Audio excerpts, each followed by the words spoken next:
Welcome to the Rise Above Project. I'm your host, Joe Perroni. I am a licensed marriage and family therapist, champion bodybuilder, and I've been a personal trainer for about 30 years. This podcast is about helping people with their emotional, spiritual, and physical fitness. I value strength, toughness, and truth. I despise complacency, the victim mentality, and following the herd. If you find my work to be valuable, please subscribe to my channel and tell a friend.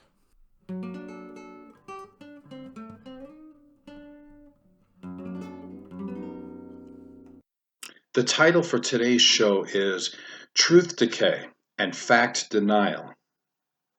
How do you educate people, change their mind, or win an argument?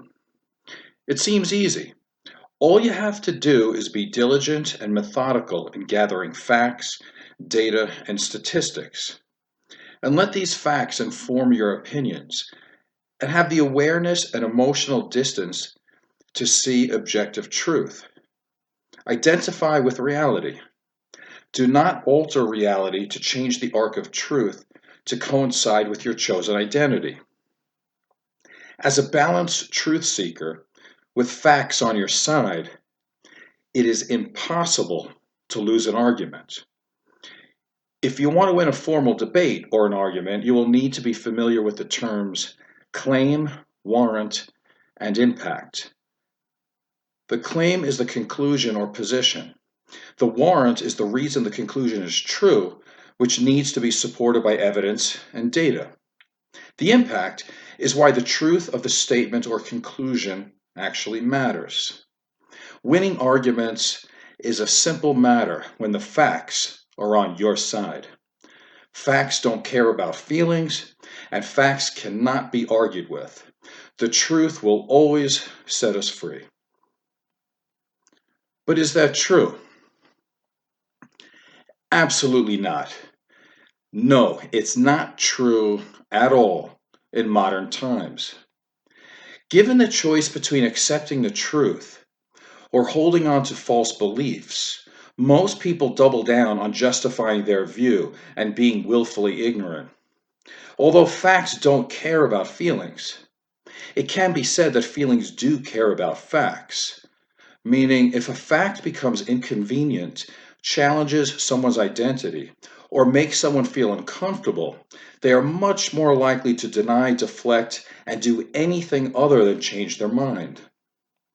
Many people have their whole sense of self and identity wrapped up and supported by faulty logic and beliefs. Asking them to challenge these faulty beliefs and accept new information is akin to knocking out the structure of a building. Their whole world and sense of self and identity will collapse. This perceived annihilation of the self leads many to have confirmation bias, meaning they discard evidence and are willfully ignorant of evidence that contradicts their beliefs, and only evidence that may support their point of view is carefully considered. In the event of not having any evidence, no problem, they just make it up. Many people with confirmation bias consider themselves to be more educated than the average person. Unfortunately, many of these people are becoming increasingly competent at digesting and spewing false information and conspiracy theories, also known as the Fox News effect. The lack of being informed and knowledgeable about the world is correlated to increasing the amount of time one watches Fox News. For example, Fox viewers believe that Iraq had weapons of mass destruction. They didn't. 60% of Fox viewers believe Obama is a Muslim. He's not. But what if he was? I thought we had religious freedom in this country. Maybe not. 57% of Fox viewers believe Obama is not an American citizen. He is. 60% of Fox viewers believe the number of COVID-19 cases are inflated, which is the exact opposite of what professionals have said. Professionals have said the number of cases would be much higher if we had an increase in testing, which we don't. Friedrich Nietzsche said, people refuse to accept an idea because in the way in which it was expressed is unsympathetic. And this is probably true. People don't like to admit they are wrong, and they definitely don't like to be belittled. If someone feels offended or belittled, it is less painful for them to double down on their ignorance than it is to admit that they are wrong. In order for them to change their mind, they have to be given a way to save face. Sun Tzu, author of the book The Art of War, stated that a surrounded army should always be given a way out because a desperate and cornered army will always fight back and cause more damage. People who are given a way out will take it if they can do it without losing their dignity. Another reason why lying is so insidious and destructive is because it is extremely difficult to dislodge people from the lies they have accepted. Therefore, evil people lie often, and they seek to have people accept their lies first, because the burden to reverse it is incredibly difficult. Joseph Goebbels was the minister of propaganda for Adolf Hitler and the Third Reich. In his propaganda principles, he stated, lies need to be repeated in short slogans until they are believed, and preferably they should be repeated by one authority. People do attach themselves to lies and misinformation, and then they have difficulty changing their beliefs when given new information. However, this does not address why people purposely discard facts, willfully spread lies, and openly support what is now called alternative facts. Daniel Patrick Moynihan said, "You are entitled to your own opinions, but you are not entitled to your own facts." In a just and decent world, that would be true, but times have changed. Truth and accuracy are decreasing in importance, while tribalism and blind allegiance to a group identity is increasing in importance. Lies that benefit one's chosen group, also known as blue lies, are being encouraged, and leaders who lie to benefit a specific group are considered to be virtuous. As Trump said, he could shoot someone in the middle of Fifth Avenue and he wouldn't lose any support. And he's probably right, because as long as he speaks the language of his base, then all virtues and values be damned. Reliable fact-checking organizations have recorded about 17,000 lies Trump has said since he has taken office. He hasn't lost any support at all. Arguably, his indifference to the truth increases the loyalty of his supporters. Dr. Jean Twenge, author of the books The Narcissism Epidemic and Generation Me, has noted the increase in narcissism the last 15 years. As narcissism increases, so does entitlement and lack of empathy. Emblematic of the narcissist and those who support the narcissist, also known as flying monkeys, is the willingness to lie, deceive, and to bully others to increase their fragile self-worth and for their own personal gain. Narcissists are compelled to degrade and hurt others to make themselves feel superior. Supporters of narcissists cheer this behavior on. Narcissists and those on the antisocial personality disorder spectrum are experts at gaslighting. Gaslighting is a term derived from a movie in which a husband tries to convince his wife that she is crazy by causing her to question her own judgment and her own reality. And he does this by constantly lying and by ignoring and contradicting his wife's reality, even if it is based in fact. I am one of many therapists who have worked with clients who have suffered from physical, emotional, and/or sexual abuse in their own families. Many times the victim is abused further because no one validates their experience, and they are forced to live in an abusive environment where the people around them deny their reality and their truth. These people are rightly hypervigilant and do experience emotional flashbacks when listening to President Trump brazenly lie, exaggerate, break rules and boundaries, be emotionally labile, vindictive, sadistic, and not being held responsible for his words or actions. They have seen and have experienced this terror before. Seeing Trump's behavior and how it is enthusiastically supported reminds many past and present victims about their abuse and how their trauma was magnified because they weren't believed or their harsh reality was directly contradicted. In the abuser's world, the truth is whatever they say it is. Read the book 1984 by George Orwell if you want to know more about that. Many times it is their loved ones or society's denial of their truth which becomes the deepest cut. These unfortunate people have learned to exist with an exaggerated sense of truth and justice and have disdain for those who are emotionally manipulative. They know the difference between right and wrong, but they couldn't do much to change it in their life. The weapons of narcissistic abusers and perpetrators, such as lying, denial, and being sadistic, are now becoming commonplace.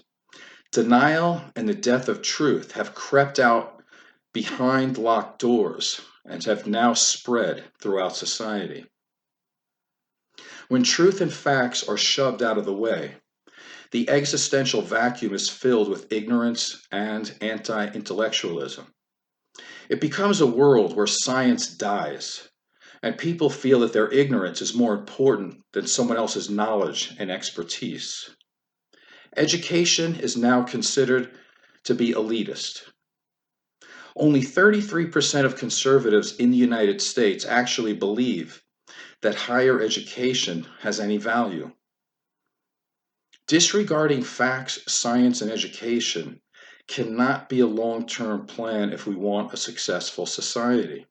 In terms of safety, security, and social connection, it can be more important to connect yourself to a group or a herd of allies than connecting yourself to the truth.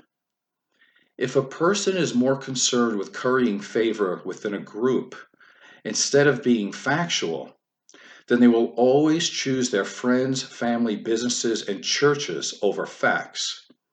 To paraphrase Kevin Simler, it is possible to be factually false, but socially accurate. This is conformity, not stupidity. However, personally, I feel conformity for the sake of conformity is the exact definition of stupidity. And here's a couple of real-world examples. 96% of scientists believe that global climate change exists, and humans are making the problem worse. Conservatives, having no facts to back them up, do not admit to global climate change. Even if you show them footage of disappearing global ice caps and remind them of the aforementioned 96% of scientists who state that global climate change exists. And this is because conservatives have decided that conforming to a political party is more important than being a good steward of the world. Considering the damage that is being willfully done, this isn't just conformity, this is stupidity. Lyndon B. Johnson signed the Civil Rights Act of 1964, which ended segregation in public places and outlawed discrimination based on race, color, sex, religion, and national origin. In 1965, Lyndon B. Johnson signed the Voting Rights Act, which removed barriers to prevent African Americans from voting. The Southern backlash has been severe. The American South has switched to being reliably conservative for over 50 years and counting. The conformity to racism in the South helps many to appease their friends and family, but it's not moral and it's not decent. Actually, I refuse to believe the American South is only made up of racist and racist apologists. I do believe many Southerners identify with the South because that's where their relatives are from, and they are looking for inclusion and solidarity from those around them. Therefore, I still think it's going to be a very long time before a majority of Southerners denounce the Confederate flag and understand that this country had a civil war in which over 600,000 people died to put a stop to the Confederacy. Until people are strong enough to have their own opinions based on fact, and be strong enough to verbalize and act on those opinions, and have the courage to stand alone, it will be difficult to expect people to respect truth, science, and decency over their own desire to be praised by their tribe.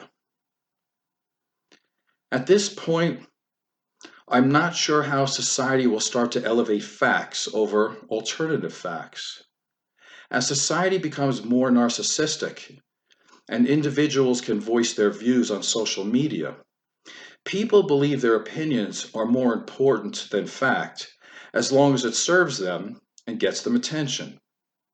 Social media platforms encourage people to curate and filter their lives, which only normalizes the denial of truth. The people who contribute the most to social media outlets are seeking attention, which leads them to be increasingly more provocative, outrageous, and partisan. Many people profit from the polarization that this causes. And this does not bode well for what Buddha has termed the middle way. I'm not ready to read facts, truth, and decency its last rites yet, but I do believe they are on life support. In an upcoming show, I might talk about how to change someone's mind. But for today, I want to end with this. In conclusion, people deny facts and hold on to their lies because, number one, they don't like their chosen identity to be challenged. Number two, they don't like to feel uncomfortable. Number three, they fear separation from their tribe. Number four, they fear rejection from their social connections.